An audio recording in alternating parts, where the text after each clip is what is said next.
A New York judge has rejected a bid by Occupy Wall Street protesters to return their tents to the Manhattan Park where they've been camped for the past 2 months. It follows their eviction during a surprise police raid overnight.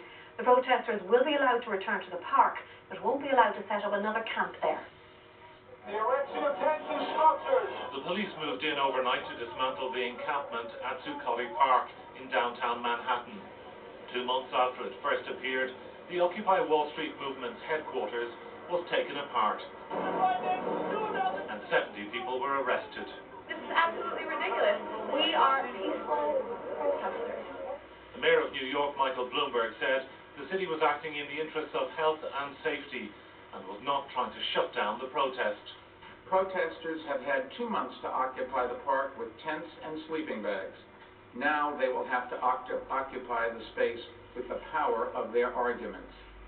Similar actions have been taken across the United States, with Occupy movements in Oakland and Portland and other cities shut down.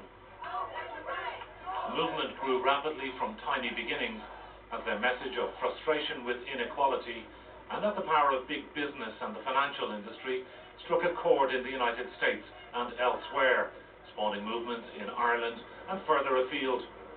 I think Zuccotti Park has taken on great symbolic significance, not just for Occupy Wall Street in New York City, but for the occupations all around the country and all around the world.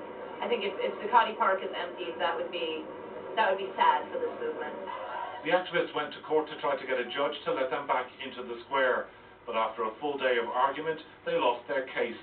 They can return to Zuccotti Park, but they will not be allowed to live there as they have done.